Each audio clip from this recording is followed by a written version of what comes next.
कि जो sex education है क्या वो जरूरी है या फिर नहीं। ये कोई शर्म की बात नहीं है। सेक्स एजुकेशन सिर्फ सेक्स सीखना नहीं है। हेयर्स की ग्रोथ होना स्टार्ट हो जाता है, पीरियड्स आने शुरू हो जाते हैं, स्पर्म बनने लगते हैं, ब्रेस्ट डेवलपमेंट स्टार्ट हो जाता है। हमारी बॉडी में होने वाले ये सारे चेंजेस नॉर्मल हैं जो सिर्फ हार्मोन्स की वजह से होते हैं। तो वो कहीं ना कहीं हमें एक गलत दिशा में लेकर जाता है। ब्रेस्ट फीडिंग का क्या महत्व है, वहाँ पर बहुत सारे एसटीडी के चांस होते हैं। ना तो उस वीडियो में कोई भी एजुकेशनल पर्पस होता है, सेक्स एजुकेशन सही है या नहीं है। कहीं ना कहीं हम वो सारे के सारे सिस्टम्स समझना चाहते हैं। हेलो नमस्कार, कैसे हैं आप सब, और वापस से स्वागत है आप सबका आज के इस फिर से एक और बेहतरीन से सेशन में। और आज का हमारा टॉपिक है कि जो सेक्स एजुकेशन है क्या वो जरूरी है या फिर नहीं। सेक्स एजुकेशन, या फिर मैं कहूं सेक्स वर्ड नाम आते ही है ना, बहुत सारे लोगों को ऐसा लगना शुरू हो जाता है कि जैसे हम किस टॉपिक पर बात कर रहे हैं। तो अगर मैं बात करूं कि सेक्स एजुकेशन सही है या नहीं है, जैसे आपने देखा होगा आजकल आपके स्कूल्स में, आपकी बुक्स में, है ना, इवन अगर मैं बात करूं 12th क्लास की सबसे पहली यूनिट ही हमारी क्या है, रिप्रोडक्शन यानी कि जनन यूनिट है, और जहां पर हम बहुत सारी चीजें पढ़ते हैं। तो वो सारी चीजें क्या सही है क्या गलत है, क्या स्कूल्स में सेक्स एजुकेशन मतलब आपको जितना भी एजुकेशन दिया जा रहा है क्या वो सही है या नहीं है, और अगर वो दी जा रही है तो फिर मतलब क्या फायदा है उसको देने का। तो आपने देखा है अक्सर जिस एज में, अगर मैं बात करूं जो ये प्यूबरिटी वाली एज है, जो ये एडोलसेंस वाली एज है, मतलब 12 से 18 वर्ष की आयु जो हमारी होती है, इस एज में हमारे मन में ना बहुत सारी क्यूरियोसिटी होती है। हमारे मन में होता है कि हम उन सारे क्वेश्चंस का आंसर जान सके जो कहीं ना कहीं हमारे मन में आते हैं। पर लेकिन अगर उन सारे सवालों का सही जवाब ना मिल पाए तो वो कहीं ना कहीं हमें एक गलत दिशा में लेकर जाता है। तो इसलिए बहुत ज्यादा जरूरी है इसी एज से आपको अपने जो रिप्रोडक्टिव ऑर्गन्स हैं उनके बारे में सही जानकारी होना, और इसीलिए कहीं ना कहीं आपकी बुक में इवन क्लास 10th में, क्लास 12th में ये सारी चीजें ऐड की गई हैं, और वो बुक आपको बहुत सारी चीजें सिखाती है ना। आज के सेशन में जो हम बात करने वाले हैं सेक्स एजुकेशन की, ये कोई शर्म की बात नहीं है, बल्कि एक जिम्मेदारी की और समझदारी की बात है। बस जरूरत है तो इस पर सही तरीके से और खुलकर बात करने की, क्योंकि बहुत ज्यादा जरूरी है ना। अगर हमें जैसे गलत डायरेक्शन मिलती है तो हम गलत रास्ते पर चले जाते हैं। सेक्स एजुकेशन सिर्फ सेक्स सीखना नहीं है, बल्कि ये हमारे शरीर, मानसिकता और हमारे रिश्तों को समझने की बात है ना, उनको समझने का जरिया है। इसीलिए अब सेक्स एजुकेशन हमें क्या सिखाता है ना, क्यों ये हमारी बुक्स में दिया जा रहा है, क्यों हमें आजकल स्कूल में टीचर्स हमें पढ़ाते हैं।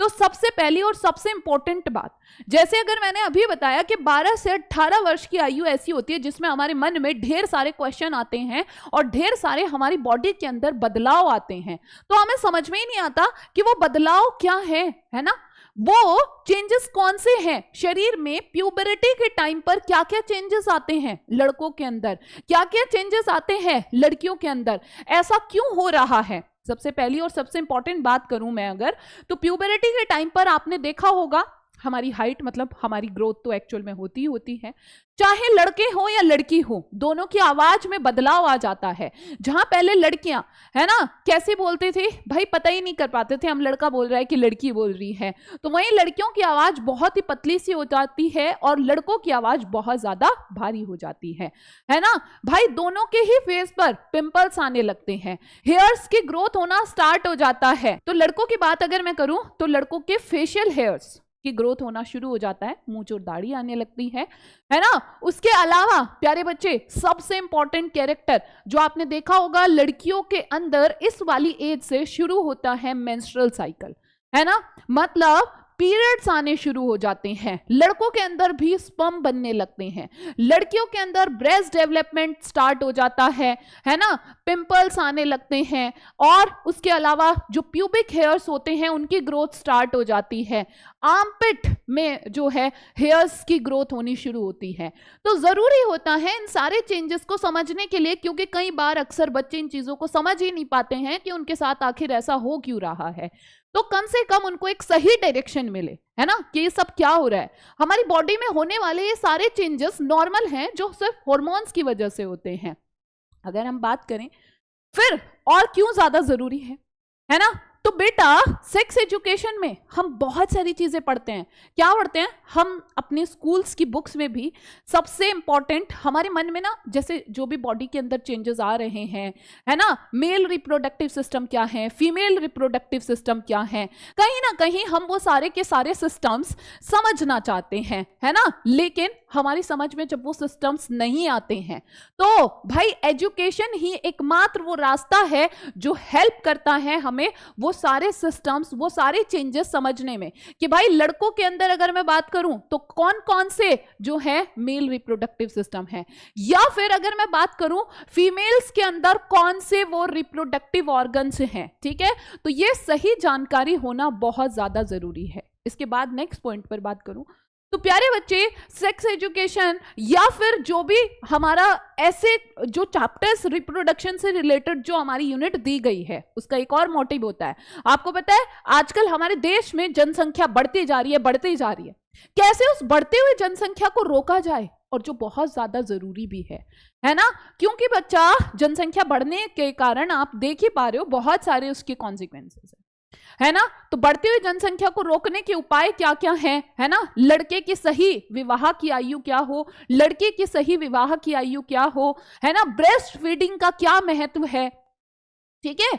इवन पहले के टाइम पर ऐसा होता था कि बहुत सारे लोगों को ऐसा लगता था कि ब्रेस्ट फीडिंग कराना ही नहीं चाहिए। बहुत सारी बूढ़ी औरत ऐसे बोल देती थी कि ब्रेस्ट फीडिंग का कोई महत्व नहीं है। पर लेकिन हम जब बुक्स में पढ़ते हैं तो हम क्या पढ़ते हैं, मदर्स फर्स्ट मिल्क जो होता है, माँ का जो पहला दूध होता है, उसमें एंटीबॉडी प्रेजेंट होती है और जो बच्चे के लिए बहुत ज्यादा जरूरी होती है ना। उसके साथ साथ सुरक्षित यौन व्यवहार क्या है ना। सुरक्षित यौन व्यवहार का मतलब क्या है कि भाई अगर हमें मान लीजिए किसी के भी साथ सेक्सुअल कांटेक्ट अगर है, तो हम बहुत सारी चीजें वहां भी सीखते हैं कि पहली बात तो मल्टीपल पार्टनर्स के साथ कोई भी सेक्सुअल कांटेक्ट नहीं होना चाहिए, और दूसरी बात अननोन पर्सन के साथ कोई सेक्सुअल कांटेक्ट नहीं होना चाहिए, क्योंकि वहां पर बहुत सारे एसटीडी के चांस होते हैं, यानी कि यौन संचारित रोगों के चांस होते हैं। ऐसे रोग जो एक पार्टनर से दूसरे पार्टनर को फैल सकते हैं, या फिर इन सारे रोगों से, मतलब जो एसटीडी है उससे हम कैसे बच सकें, है ना। साथ में इन्हीं सारे चीजों के अलावा हम और क्या क्या सीखते हैं प्यारे बच्चे। प्रेगनेंसी के टाइम पर मां का ध्यान कैसे रखा जाए, है ना। प्रसव के समय उस महिला की केयर कैसे की जाए, या डिलीवरी के बाद उस महिला की केयर कैसे की जाए, या फिर उसके बच्चे को जन्म के बाद बच्चे का ध्यान कैसे रखा जाए, बच्चे का टीकाकरण कैसे किया जाए, है ना। पहले आपने अक्सर देखा होगा इन सारी चीजों पर बहुत ज्यादा ध्यान नहीं दिया जाता था, और इसी कारण डेथ रेट बहुत ज्यादा था। मां की मृत्यु बहुत ज्यादा होती थी, बच्चे की मृत्यु बहुत ज्यादा होती थी। लेकिन पढ़ाई से इन सारी चीजों में कहीं ना कहीं हमें डिफरेंस देखने को मिला है ना। लोगों को चीजें समझ में आनी शुरू हुई हैं, है ना, कि कैसे वो अपने आप को इन चीजों से बचा सकते हैं। अब सबसे बड़ा एक जो आजकल हम देखते हैं कि अगर मान लीजिए हमें कोई चीज समझ में नहीं आ रही है, तो हम क्या करते हैं, हम झटपट अपना फोन निकालते हैं और हम फोन पर कोई भी वीडियो देखना शुरू कर देते हैं। तो हमें क्या लगता है कि जो हमने फोन पर वीडियो देखा है, क्या वो वीडियो सही है, क्या उस वीडियो से हमें सही इंफॉर्मेशन मिल रही है। तो अगर आपके मन में कोई भी ऐसा क्वेश्चन है, तो बेटा आपको उस वीडियो के जरिए कभी भी उस सवाल का सही जवाब नहीं मिल सकता। ना तो उस वीडियो में कोई भी एजुकेशनल पर्पस होता है, ना ही कोई इमोशंस होते हैं। तो ऐसी वीडियोस को हमेशा अवॉइड करना है। अगर आपके मन में फिर भी कोई क्वेश्चन है, तो आप अपने टीचर्स के साथ डिस्कस करिए, आप अपने पेरेंट्स के साथ डिस्कस करिए, क्योंकि आपके पेरेंट्स से बेहतर आपको या आपके टीचर्स से बेहतर कोई नहीं समझा सकता। हम कई बार इवन अपने दोस्तों के पास जाते हैं, अरे भाई दोस्त भी तो तुम्हारी एज का है ना, उसने कौन सा पीएचडी कर रखी है अभी, ठीक है, कि उसको सारी चीजें आती हैं, ठीक। तो नहीं करना है किसी के भी साथ डिस्कस। इस टाइम पर सबसे बेस्ट अगर कोई आपका दोस्त हो सकता है तो वो आपके टीचर हो सकते हैं, और या फिर आपके पेरेंट्स हो सकते हैं। तो सेक्स एजुकेशन अगर देखा जाए, हमें लगता है कि बहुत गंदा वर्ड है, बहुत ही गंदा विषय है। ये कोई गंदा विषय नहीं है, ये बल्कि आत्मसम्मान, समझदारी, स्वस्थ जीवन का एक हिस्सा है ना, जिसकी समझ आपको होनी चाहिए, है ना। और हर चीज को सीखने की एक जो है एक टाइम पीरियड होता है। ऐसा भी नहीं है कि मैं आज ही सब कुछ सीख लूं, ठीक है।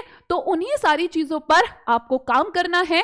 कभी भी किसी भी गलत रास्ते पर ना जाएं। कभी भी कोई भी चीज सिर्फ जो है हमने कोई वीडियो देख लिया, कोई रील स्क्रॉल कर लिया और उस पर जो है जाकर के हमने विश्वास कर लिया, जी नहीं। आपके पेरेंट्स, आपके टीचर्स आपसे ज्यादा एज में एक्सपीरियंस्ड हैं। तो सही सलाह अगर आपको चाहिए, या तो आपको बुक्स, है ना, बुक्स में इसीलिए चीजों को इंक्लूड किया गया है ताकि आपको आपके हर एक सवाल का जवाब मिल सके। तो आज का एक क्वेश्चन है मेरा आपसे, किसी भी एक एसटीडी का नाम आपको कमेंट सेक्शन में लिखना है, और साथ में अगर आप चाहते हैं कि मैं आपके लिए कोई और ऐसी कोई एक इंफॉर्मेटिव वीडियो लेकर आऊं, तो वो आप लोग मुझे जरूर बताएं कमेंट सेक्शन में। तो चलिए मिलेंगे वापस फिर किसी एक और ऐसे ही सेशन में। तब तक के लिए बाय बाय एवरीवन। और हाँ, अगर आपको ये वीडियो, ये सेशन अच्छा लगा है तो लाइक और शेयर जरूर करना है।